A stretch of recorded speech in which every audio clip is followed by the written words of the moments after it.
Hi, this is Vati's Kitchen. இன்னைக்கு வந்து சொல்ல போற ரெசிபி வந்து ஒரு சிம்பிளான ஒரு சாம்பார்.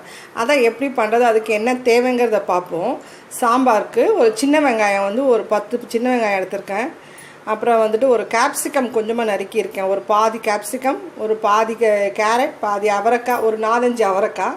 ஒரு சின்ன பீஸ்ல வந்து ஒரு மாங்காய் எடுத்துர்க்கேன் நான். ஒரு 5-6 பீஸ் தக்காளி, கறிவேப்பிலை, கொத்தமல்லி போடுறதுக்கு கடைசியா தாளிக்கிறதுக்கு ஒரு வடகம் வந்து ஒரு கொஞ்சமா எடுத்துர்க்கேன்.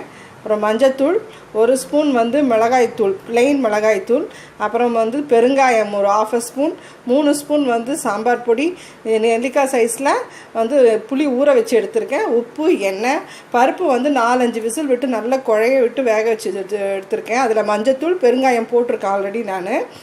இப்போ எப்படி பண்றதுன்னு பாப்போம். ஒரு அடிகனமான கடாயோ பாத்திரமோ எதை வேணா எடுத்துக்கோங்க. நல்லா எண்ணெய் காஞ்ச உடனே ஒரு 2 ஸ்பூன் எண்ணெயை விட்டுடலாம். இதில்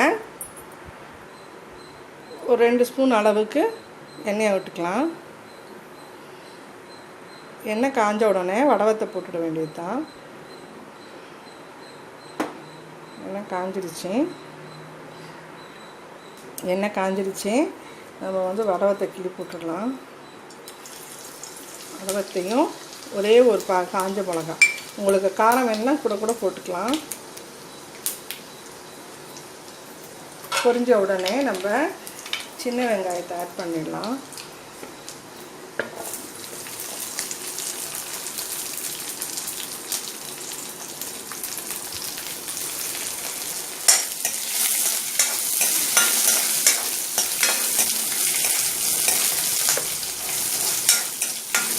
வதங்கின உடனே நம்ம வச்சுருக்கோம் இல்லையா இந்த கேப்சிகம் எல்லாம் போட்டுடலாம்.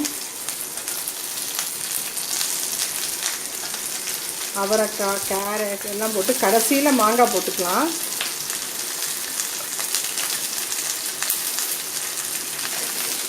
இது நல்லா வதக்கின உடனே நம்ம வந்து தக்காளி ஆட் பண்ணிடலாம்.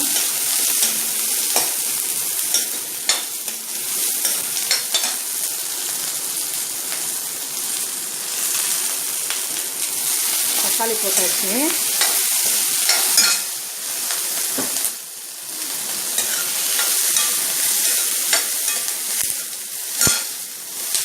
உப்பு கொஞ்சமாக சேர்த்துக்கோங்க. கல் உப்பு, உங்களுக்கு என்ன உப்பு இருக்கோ நல்லா வதங்கின உடனே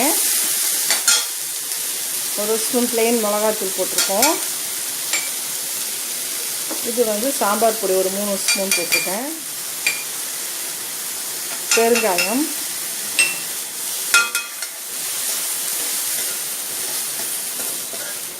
நல்லா வதக்கிட்டு தேவையான தண்ணியை விட்டு வேகட்டும். காயெல்லாம் ஒரு 5 நிமிஷம் வேகட்டும். கொஞ்சமாக தண்ணி ஆட் பண்ணிக்கலாம்.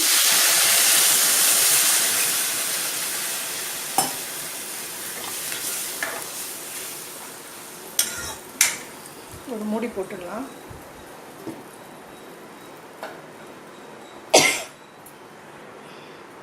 நல்லா காயில் நல்லா வெந்துடுச்சு. இப்போது நம்ம வந்து பருப்பை ஆட் பண்ணிவிட்டு புளி தண்ணியை இதில் கரைச்சி விட்டுட வேண்டியது தான்.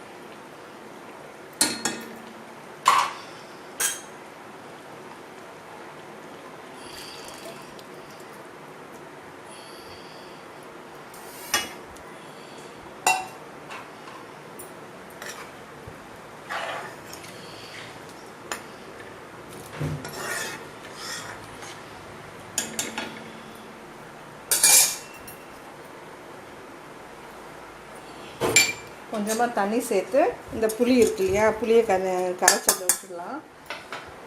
கொஞ்சமாக புளி எடுத்துக்கோங்க. ஏன்னா நம்ம வந்து மாங்காய் போடுறதுனால புளி ஓவர் ஆகிடும். அதனால் கொஞ்சமாக புளி எடுத்து கரைச்சிட்டில் விட்டுடலாம்.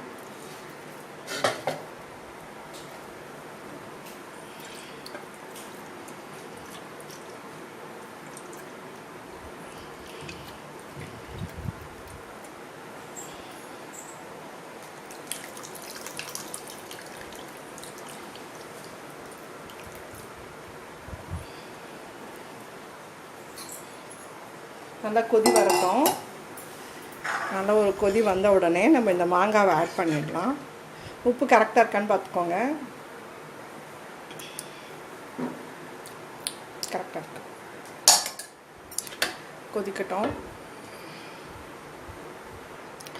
நல்லா கொதிக்குது பாருங்கள் சாம்பார். இப்போ வந்து நம்ம அந்த மாங்காய் கூட ஆட் பண்ணிடலாம்.